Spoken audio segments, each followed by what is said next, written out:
এই communal violence যারা জিহাদি মুসলমানরা যারা লুঙ্গি আর টুপি পরে দাঙ্গা করছে, এরা সব কাপুরুষ। এদেরকে কিভাবে তাড়াতে হয় এখান থেকে, কি দাঙ্গা কিভাবে ঠান্ডা করতে হয়, আমার থেকে ভালো কেউ জানে না।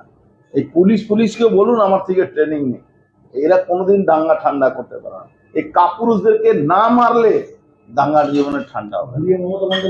ওপেন চ্যালেঞ্জ করছে, কারণ ঘোরাবার কি আছে। মমতা ব্যানার্জিকে চ্যালেঞ্জ করছে, উনি পারবেন না দাঙ্গা ঠাকাতে, কেন উনার স্বার্থ আছে ভোটের। আমার কোনো স্বার্থ নেই। আমি হিন্দুদেরকে বাঁচাবার জন্য বলছি। আমি হিন্দুদেরকে বাঁচাবার জন্য বললাম। মুর্শিদাবাদে দেখলেন তো কিভাবে ঠান্ডা হলো। মুর্শিদাবাদ বলছি বিদ্রোহ ঘোষণা করো, আইপিএসরা বিদ্রোহ ঘোষণা করো, মমতা ব্যানার্জি বিরুদ্ধে বিদ্রোহ ঘোষণা পুলিশকে করতে হবে, নালে বউ বাচ্চার মান সম্মান মৃত্যু জীবন কিছু বাঁচবে না।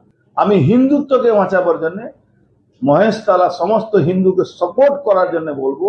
ওই হিন্দু ভাইদের এক একটা ভাই যার বাড়ি ভাঙচুর হয়েছে, এক একজন হিন্দু সহযোগিতা করুক, আর তাদেরকে সমস্ত রকম রসদ যোগান করুক, তাতে লড়াই হবে। তখন মমতা ব্যানার্জি থাকবে, এই উশৃঙ্খলা থাকবে। আমি বলছি ওখানে হিন্দুকে বাঁচাবার জন্য সমস্ত হিন্দু ভাইদেরকে হিন্দুদের পাশে দাঁড়ানো দরকার আছে। মুখে না, সব রসদ দিয়ে তাদের পাশে দাঁড়ানো। মহেশতলা হিন্দুদের কাছে আমি আজ পাশে আছি। যেরকম রসদের দরকার আছে সমস্ত হিন্দুদেরকে বলবো তাদের পাশে দাঁড়ানো। আমি তো আছি। তাদের দোকান বসানো একটা সামনে অজুহাত দাম করে দেওয়া। আসলে সূত্রপাত হচ্ছে কি, কোনো হিন্দুকে থাকতে দেওয়া হবে না। আমরা প্রশিক্ষিত সৈনিক আছি। এই কমিউনাল ভাইলেন্স অনেক আমরা তার প্রতিবাদ করেছি, লড়াই করেছি।